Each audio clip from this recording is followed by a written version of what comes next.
Hi friends, welcome to deals of Gowri. எல்லோரும் பொங்கல் எப்படி celebrate பண்ணிங்க?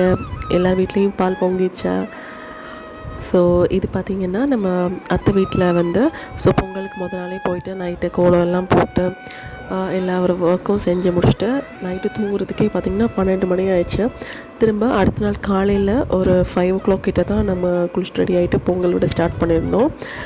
ஸோ நம்ம வீட்டில் பார்த்திங்கன்னா எப்போவுமே வாசலில் வச்சு தான் விடுவோம். ஸோ நல்லா அது நல்லா நிதானமாக 1 மணி நேரம் 1.5 மணி நேரம் ஆயிரும் ஃபுல்லாக பொங்கல் வச்சு முடிக்கிறதுக்கு. ஸோ நானும் அத்தையும் தான், நான் சக்கரை பொங்கல் வச்சேன், அத்தை வந்து வெண்பொங்கல் வச்சுருந்தாங்க.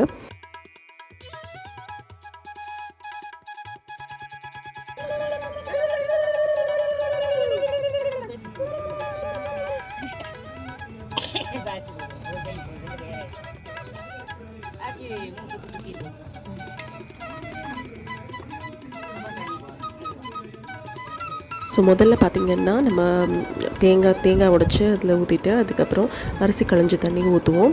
அதுக்கப்புறம் அது நல்லா பொங்கி வந்ததுக்கப்புறம் 3 தடவை சுற்றிட்டு நம்ம வந்து அரிசியை வந்து 2 கையால் எடுத்து போடுவோம். ஸோ அதுக்கப்புறம் பார்த்திங்கன்னா நம்ம சாதம் வெந்ததுக்கப்புறமா நம்ம வந்து பொங்கலை இறக்கிற வேண்டியதான். நம்ம விவசாயத்துக்கும் உழவர்களுக்கும் சூரிய பகவானுக்கும் நன்றி தெரிவிக்கும் விதமாக தான் நம்ம வந்து பொங்கல் கொண்டாடுறோம். இதே வட மாநிலங்களில் வந்து சங்கராந்தி, மகர சங்கராந்தி அப்படின்னு சொல்லிட்டு கொண்டாடுவாங்க.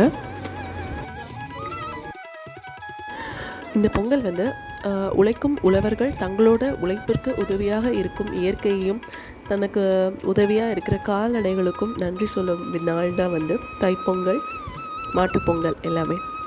ஸோ எவ்வளோ அழகான விஷயம் இல்லை?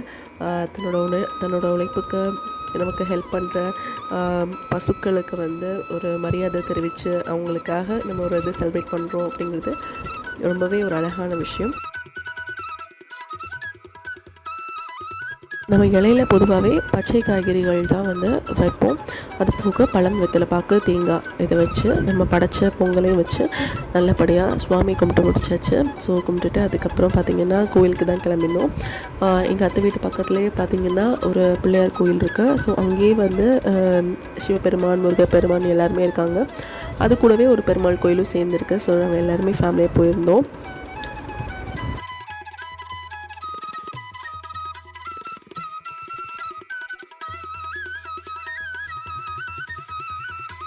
பொங்கல் அன்றைக்கி நம்ம எல்லாருமே சேர்ந்து கோயில் போகிறது அவ்வளோ ஒரு நல்ல பாசிட்டிவ் ஃபீலிங்காக இருந்துச்சு.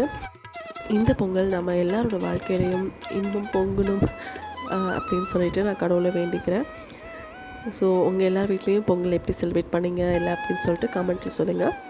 அப்படின்னு நம்ம சேனலை மறக்காமல் சப்ஸ்கிரைப் பண்ணிடுங்க. அப்புறம் இங்கேருந்து மதியானம் சாப்பிட்டுட்டு அப்புறம் சாயந்தரம் நாங்கள் அம்மா வீட்டுக்கு போயிருந்தோம், எங்கள் அம்மா வீட்டுக்கு. ஸோ போயிட்டு அதுக்கப்புறம் பார்த்திங்கன்னா ஒரு 6-7 மணி போல் எங்கள் வீட்டுக்கு வந்து நாங்கள் சக்கரை பொங்கல் வச்சு நல்லபடியாக சுவாமி கும்பிட்டுட்டோம்.